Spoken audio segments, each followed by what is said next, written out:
Quero convidá-los a abrir as suas Bíblias na segunda carta que Paulo escreveu aos Tessalonicenses, para falarmos sobre esse tema, o que não pode parar de crescer. Abra no primeiro capítulo, deixe aberto aí. Quero ler o versículo que separei para dar o título a essa mensagem, mas quero que os irmãos estejam com a Bíblia atenta, porque nós vamos estar olhando para esses primeiros versículos que Paulo escreveu aí na sua carta para a igreja de Tessalônica, a sua segunda carta. Eu estou tendo uma experiência agora de estar lendo a Bíblia em 3 lugares diferentes. Estou terminando Gênesis, estou lendo as cartas paulinas, estou lá lendo Salmos também. Quem está fazendo a leitura anual aí está em Salmos, não é? Mas eu, passando pelas cartas paulinas, hoje, desde ontem, eu quero compartilhar com a igreja o que vi aqui de maravilhoso para nós nessa noite aqui da Quinta da Vitória. Olha o versículo de número 3 de 2 Tessalonicenses, primeiro capítulo. Diz assim: irmãos, devemos sempre dar graças a Deus por vocês. Isto é justo, porque a fé que vocês têm cresce cada vez mais, e muito aumenta o amor de todos vocês uns pelos outros. Então, se eu estivesse fazendo uma pergunta do que eu estou tratando, o versículo já responde. O que não pode parar de crescer, o que tem que estar sempre em crescimento: a fé e o amor. E é interessante, irmãos, que eu estava olhando aqui para esses primeiros versículos dessa carta e vi porque que o apóstolo Paulo estava gerando fé no coração daqueles irmãos. Em que ambiente, qual é o ambiente favorável, qual que é a situação em que nós precisamos viver para que a nossa fé cresça e o nosso amor também aumente. Sabe aonde, queridos? Nas batalhas, nas lutas, nas dificuldades. O apóstolo Paulo começa a tratar sobre isso com esta igreja, e ele vai falando de maneira muito clara assim. Olhe comigo, por favor, no versículo de número 4, para que vocês vejam em que situação Paulo estava agradecendo a Deus pela existência daqueles irmãos que tinham 2 coisas que não paravam de crescer: a fé e o amor.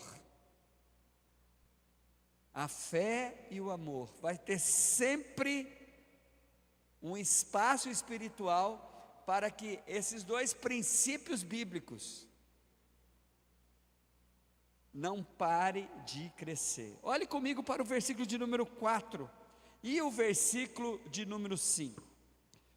Por esta causa nós nos gloriamos em vocês entre as igrejas de Deus, pela perseverança e fé demonstrada por vocês em todas as perseguições e tribulações que estão suportando. Isso não é coisa da gente, gente. Isso não é a nossa vida permeada muitas vezes por isso. Os desafios em que é neste ambiente, irmãos, que você vai ter a sua fé exercitada para você vencer. E é nesse ambiente que você vai olhar em volta e ver que você não está sozinho, que junto com você as pessoas estão na luta, estão enfrentando cada um as suas dificuldades. Aí a outra coisa que vai aumentar é o amor, solidariedade, a disposição de ajudar, a disposição de pedir ajuda. É interessante que o apóstolo Pedro, quando fala para a igreja ser sóbria e vigilante, por conta do diabo se aproveitar das nossas circunstâncias difíceis, ele diz assim no capítulo 5, versículo 9, se não me engano, ele diz assim, sabendo que as mesmas tribulações os irmãos estão enfrentando ao redor do mundo. Então esses princípios fundamentais, que não pode parar de crescer, que Paulo diz que aquela igreja tinha uma fé que crescia e um amor que aumentava. Olha o versículo de número 5. Me parece que vem então a disposição de Deus de nos ensinar, de nos fazer lembrar de que Ele está no controle dessas coisas, quando Ele diz assim, ó, a tribulação, a perseguição, as dificuldades que estamos suportando, o que elas fazem, irmãos? Olha como a Bíblia é clara, elas dão prova do justo juízo de Deus, e mostram o seu desejo de que vocês sejam considerados dignos do seu reino, pelo qual vocês também estão sofrendo.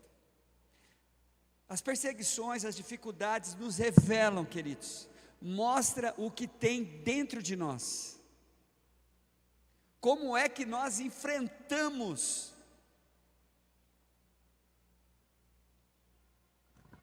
É impressionante como Paulo fala que isso faz parte, olha que coisa linda, do justo juízo de Deus. Irmãos, tem hora que a gente fica meio perdido nisso, né? Como assim? Mas é impressionante como quando a gente vai nos colocar diante do Senhor, o Senhor mesmo nos dá uma compreensão de que aquilo é para me fazer uma pessoa melhor. Tem uma passagem com o povo de Deus que eu acho muito interessante, queria que vocês abrissem a Bíblia lá em Juízes. Olha só o que acontece em Juízes, irmãos, no capítulo de número 3. Juízes é um dos períodos mais complicados da vida do povo de Deus, da história do povo de Deus. Pensa em uma época complicada, foi a época dos juízes. Mas olha no começo desse livro, gostei muito desses versículos. Olhe primeiro para o versículo número 1 e 2 do capítulo 3. A Bíblia diz assim, ó: são essas as nações que o Senhor deixou para pôr à prova todos os israelitas que não tinham visto nenhuma das guerras em Canaã. Versículo 2: fez isso apenas para treinar na guerra os descendentes dos israelitas, pois não tinham tido experiência anterior de combate. E qual que era o objetivo? Olha no versículo de número 4. O versículo de número 4 diz assim: essas nações foram deixadas para que por elas os israelitas fossem postos à prova, se obedeceriam os mandamentos que o Senhor dera aos seus antepassados por meio de Moisés. Deus sabia, mas eles precisavam saber como que eles iam enfrentar aquelas guerras, como que eles iam enfrentar aquelas nações que Deus deixou para que eles fossem treinados. E eu transportei isso para a minha vida, irmãos, transportei isso para o nosso tempo. As batalhas e as dificuldades hoje, é exatamente isso, é Deus nos treinando, e você se conhecendo nas suas batalhas. E Paulo vai dizendo sobre esta igreja, e Paulo faz uma coisa muito interessante aqui, não é? Que é despertar assim, falar assim, olha, não vá para o lado da murmuração, não vá para o lado do vitimismo, preste atenção nas coisas que estão acontecendo com você, porque Deus está te dando a oportunidade de você ser treinado para ser uma pessoa melhor. Deus tem um plano, Deus tem uma vontade nisso. O versículo de número 5 é explícito aqui, volte de novo para a 2 Tessalonicenses, quando ele fala que o desejo de Deus é que nós sejamos considerados dignos. Mas irmãos, vocês sabem muito bem, né?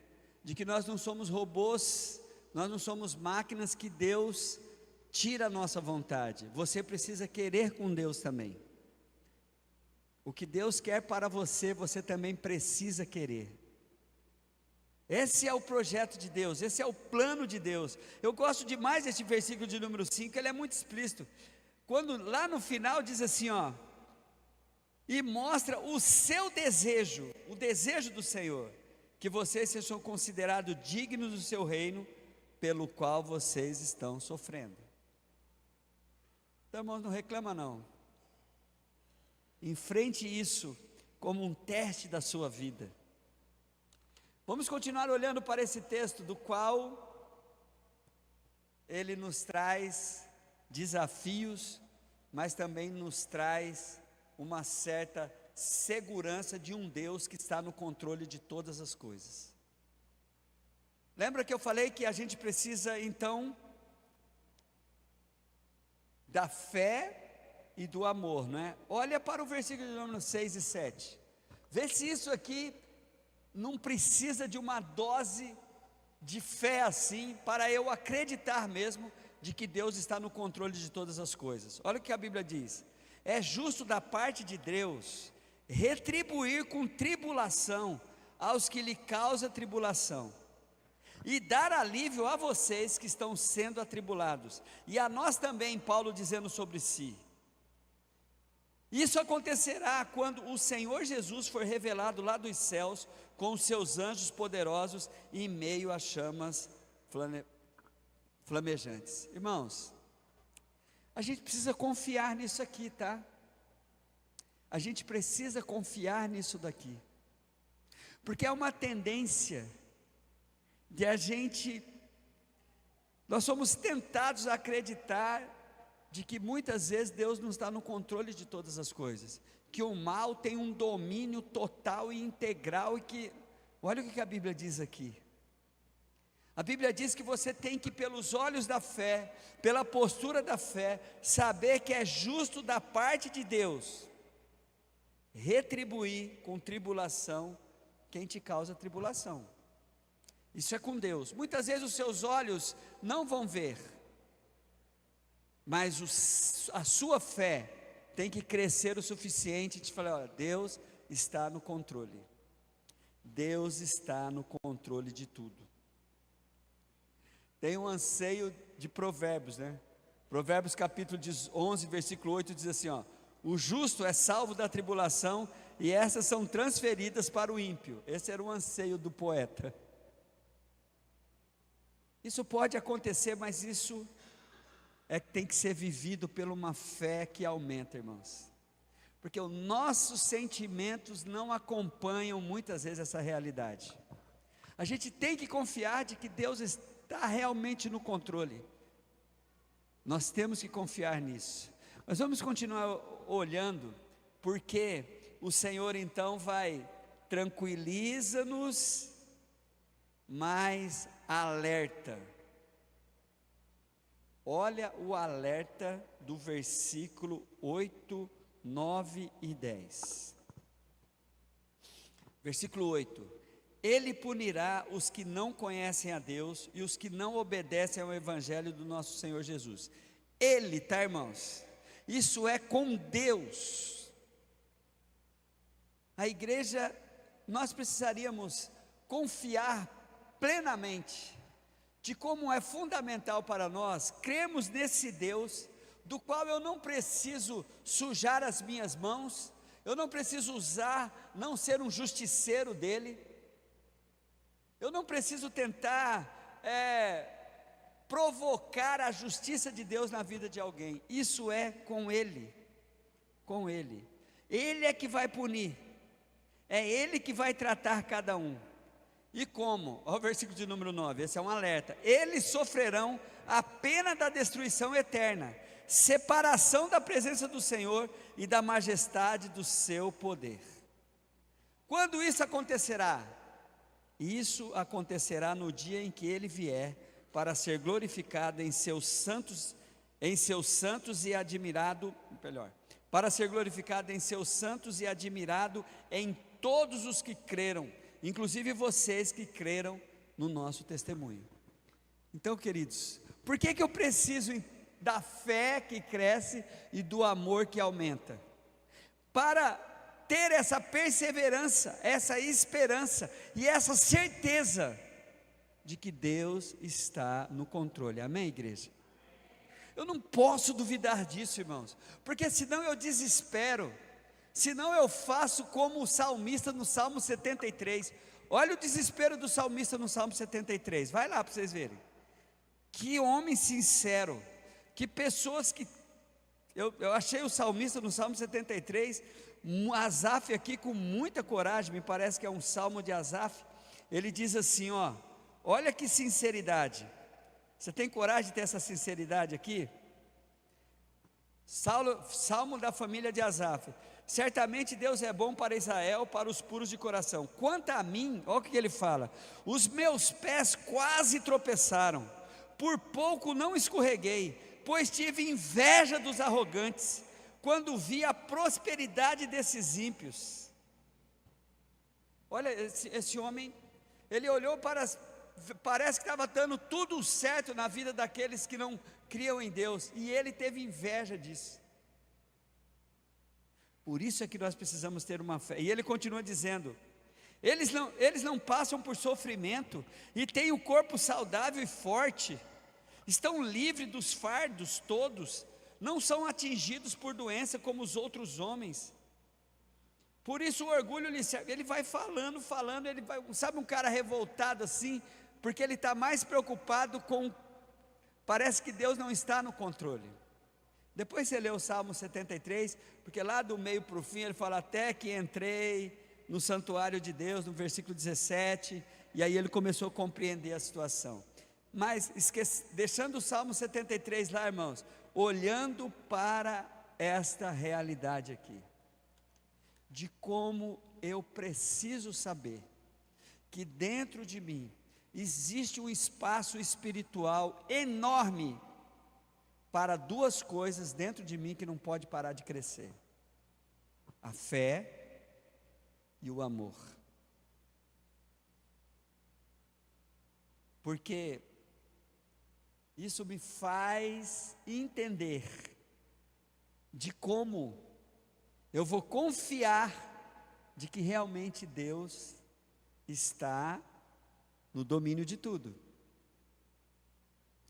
Então a Bíblia vai nos desafiar a isso. E eu preciso desses dois princípios. Por quê? Como que termina esse ensino aqui, irmãos, nesses primeiros versículos? Olhe comigo, por favor, para o versículo de número 11 e 12, da segunda carta de Paulo aos Tessalonicenses. Esse primeiro momento aqui, porque eu queria que você lesse depois toda a carta, você conhecesse aqui todos os ensinos de Tessalonicenses, mas para nós hoje, para tomarmos posse de quem somos e o que temos, olha o que diz o versículo de número, 11 e 12. Consciente disso, oramos constantemente por vocês, para que o nosso Deus os faça digno da vocação e com poder cumpra todo o bom propósito e toda boa obra que procede da... Aí, esse negócio precisa estar... Irmãos, olha como é lindo esse versículo. Você saber disso, de um Deus que não nega que você vai ter tribulação, que você vai sofrer perseguição, que você vai sofrer momentos difíceis da sua vida, mas é muito maravilhoso Ele nos trazer esta consciência. Conscientes disso, oramos constantemente por vocês, para que Deus os faça digno da vocação e com poder cumpra todo o bom propósito. Diga comigo, bom propósito. Não é um ruim propósito, irmãos, um bom propósito. E toda obra que procede da fé. Aí vem o objetivo final de uma vida de alguém que faz uma declaração de fé em Cristo Jesus. Olha o alvo final. A Bíblia diz assim: assim, o nome de nosso Senhor Jesus Cristo será glorificado em vocês, e vocês nele, segundo a graça de nosso Deus e do Senhor Jesus Cristo. Quem crê nisso, diga glória a Deus. Aplauda ao Senhor, você que crê nisso. Entende, irmãos, por que eu preciso ter aquilo que Paulo fala sobre aquela igreja?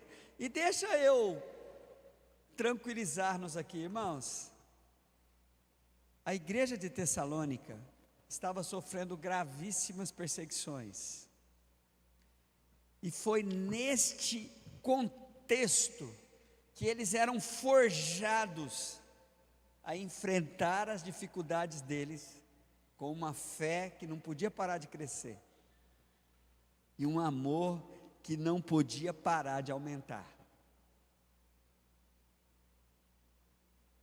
Porque o objetivo final, e olha que ele está no primeiro capítulo, hein? Depois vocês vão ler toda a carta, no objetivo final disso, como é o objetivo final de tudo que acontece em nossas vidas, a glorificação do nome de Jesus, que será algo que vai acontecer em nós isso,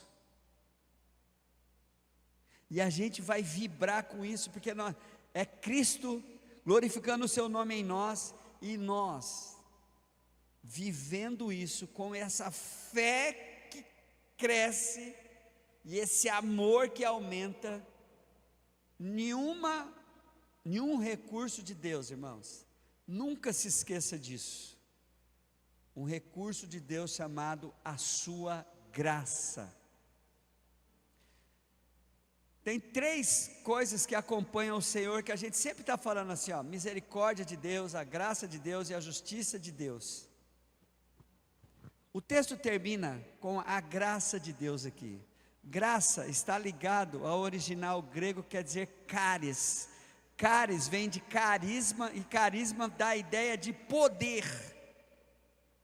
O poder vem através da graça, porque é essa graça que nos capacita a cumprir o anseio de Deus nas nossas vidas.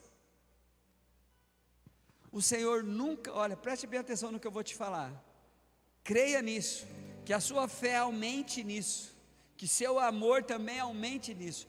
O Senhor não te cobra nada antes de te capacitar para você cumprir. É tremendo demais, é tremendo demais. Se você não estiver conseguindo fazer alguma coisa para Deus, tome muito cuidado se isso não é resultado de uma doutrina humana ou de um engano do seu coração.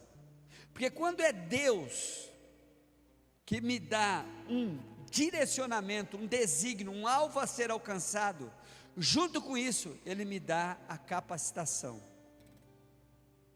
Por isso é que há uma troca aqui. Olhe de novo para esse mistério do versículo de número 12 para a gente concluir.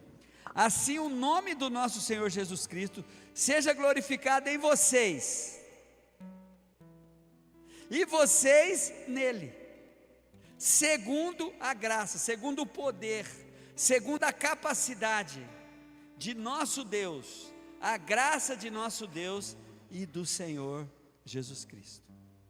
Aí, irmãos, não duvide não duvide não que a tua fé vai crescer, não duvide não que seu amor vai aumentar, não duvide, creia, porque vem dele aquilo que você precisa para reverenciá-lo, para cumprir o plano, o desejo e o desígnio de Deus.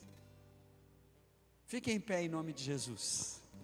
Vamos cantar, e depois eu quero orar para trazer paz para o teu coração, para você não sair daqui duvidando de que você tem uma fé que aumenta, ou melhor, uma fé que cresce e um amor que aumenta.